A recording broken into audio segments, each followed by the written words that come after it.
পরম ভক্তি ও নিষ্ঠার সঙ্গে রবিবার সকাল থেকে জগৎজননী শ্রী শ্রী সারদা মায়ের ১৭২তম জন্মতিথি উৎসব পালিত হচ্ছে জয়রামবাটি মাতৃমন্দিরে। এদিন ভোর থেকে মাতৃমন্দিরে মঙ্গল আরতির মধ্য দিয়ে বিশেষ এই দিনটি পালন শুরু হয়েছে। পরে ঠাকুর শ্রী শ্রী মা ও স্বামীজির ছবি নিয়ে বর্ণাঢ্য শোভাযাত্রা শুরু হয়। মাতৃমন্দির থেকে এই শোভাযাত্রা শুরু হয়ে জয়রামবাটি গ্রাম পরিক্রমা করে। একই সঙ্গে সারাদিন ব্যাপী নানান অনুষ্ঠান রয়েছে বলেও জানা গেছে।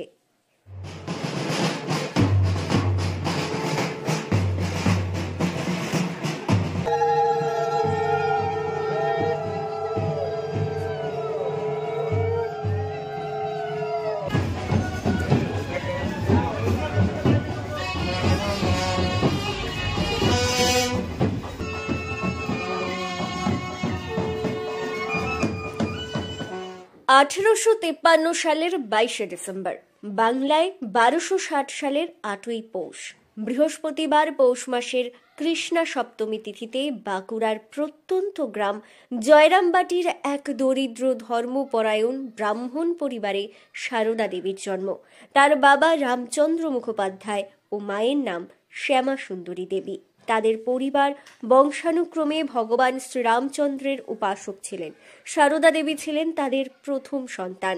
পরে পার্শ্ববর্তী হুগলির কামারপুকুর গ্রামের গদাধরের সঙ্গে তার বিয়ে হয়।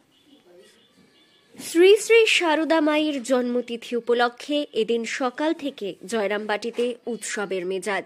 জেলা ও রাজ্যের গণ্ডি ছাড়িয়ে দেশের বিভিন্ন প্রান্ত থেকে অসংখ্য পুণ্যার্থী হাজির হয়েছেন মাতৃমন্দিরে। ফুল, মালা আর আলপনা দিয়ে সাজানো হয়েছে মায়ের বাড়ি। সব মিলিয়ে ভক্তি, শ্রদ্ধা আর উৎসবের মেজাজে এদিনের এই বিশেষ দিনটি শুরু হয়েছে এখানে।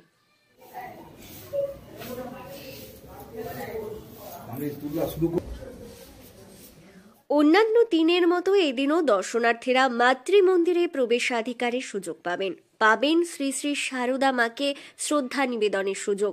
দেশের বিভিন্ন প্রান্ত থেকে আসা পুণ্যার্থীরা বিশেষ পূজা পাঠে যেমন অংশ নিচ্ছেন, তেমনি মায়ের বাড়ি মাতৃমন্দির ঘুরে দেখছেন। ভক্তি ভরে শ্রদ্ধা জানাচ্ছেন শ্রী শ্রী সারদা মাকে। শ্রী শ্রী মায়ের জন্মতিথিতে জয়রামবাটি মাতৃমন্দিরে আসা পুণ্যার্থীরা প্রত্যেকেই জানিয়েছেন বিশেষ দিনে এখানে আসতে পেরে খুব ভালো লাগছে। প্রায় সারাটা দিন এখানেই কাটাবেন বলেও তারা জানিয়েছেন। কিছু বলার মতো নেই, মানে আমাদের ভাষা নেই যে কি বলবো।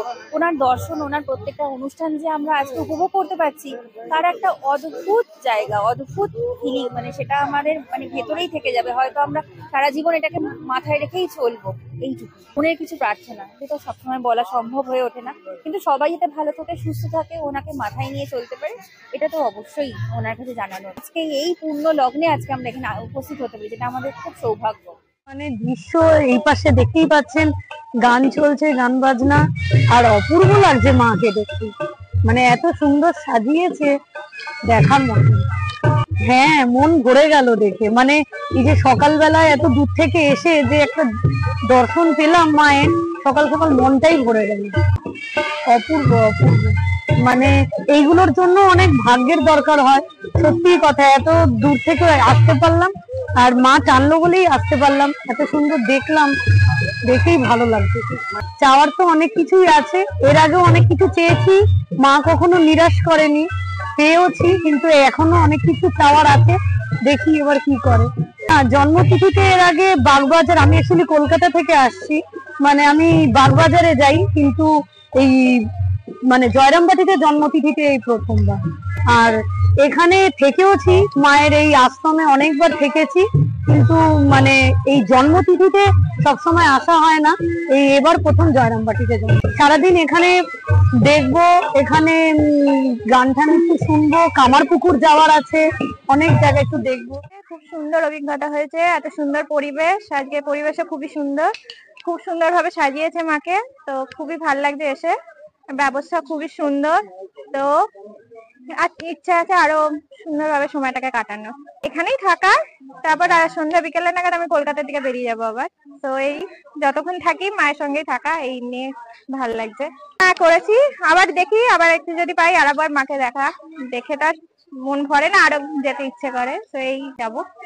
এটা অন্যরকম মনে কখনো ভাবতে পারিনি যে আসতে পারবো, এই সময় এই তিথিতে আসাটা একটা অন্যরকম, তাই আসতে পেরেছি, মাঝে ডেকেছে, এটাই অনেক। জয়রামবাটি মাতৃ মন্দিরের মহারাজ স্বামী প্রভুত্যানন্দ বলেন, শ্রী শ্রী মায়ের জন্মতিথি উপলক্ষে দিনভর নানান অনুষ্ঠান থাকছে ধর্মসভাও। অন্তত 12 থেকে 14,000 পুণ্যার্থী এদিন প্রসাদ গ্রহণ করবেন বলে তিনি জানান। 172তম জন্মতিথি উৎসব উদযাপিত হচ্ছে মায়ের। তা এটা প্রতি বছর যেমন হয় সেই রকমই থাকছে এটা এবার।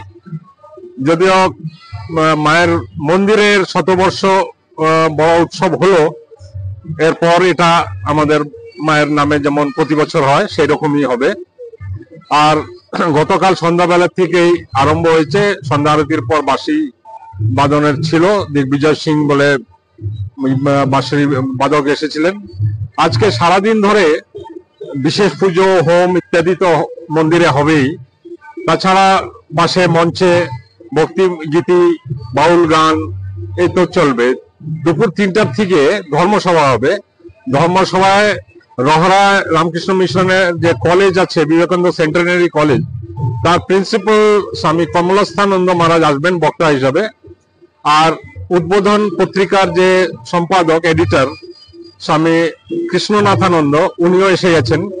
আর বেলুর মঠ থেকে আমাদের অ্যাসিস্ট্যান্ট সেক্রেটারি মহারাজ স্বামী বলভদ্রানন্দ মহারাজ, উনি সভাপতি থাকবেন এই ধর্মসভার। এই তিনজন সুবক্তার বক্তৃতা হবে মায়ের উপরে আজকে বিকেল 3টের থেকে 5টার ভেতরে। তারপরে সন্ধ্যা আরতি 5:20-তে, 6টার সময় শেষ হবে। 6:30টার সময় স্যাক্সোফোন মাইকেল ব্যানার্জির নামে যিনি শিল্পী, উনি বাজাবেন। এটা একটা বাদ্যযন্ত্র যেটা সহজে আমরা কোথাও অত শুনতে দেখতে পাই না, সেটা আজ সন্ধ্যা আরতির পর আছে। সারাদিন ধরে ভক্তরা আসবেন, আশা করছি প্রায় 12-14 হাজার ভক্তরা প্রসাদ পাবেন। এইভাবে আজকে শোভাযাত্রা হয়ে গেল শেষ। আজকে এইভাবে আমাদের পুজোটাই। মঙ্গল আরতি ভোর 4:30 হলো, বেদ পাঠ হলো, তারপরে মায়ের স্তোত্র পাঠ, মায়ের গান হলো। এরপরে শোভাযাত্রা 7টায় আরম্ভ হয়ে এই শেষ হলো। এখন সেনাই বাদন চলছে, ভক্তি মৃত্যু হবে, এরপর বাউল গান হবে। এইভাবে চলতে থাকবে সারাদিন ধরে। এটা 1853 সালে 1260 বঙ্গাব্দ যেটা বলি আমরা, সে 8ই পৌষ 22শে ডিসেম্বর 1853 সালে। তা সেই হিসেবে আমরা 172তম জন্মতিথি পালন করছি। ব্যুরো রিপোর্ট, দক্ষিণ বাঁকুড়া দর্পণ, জয়রামবাটি।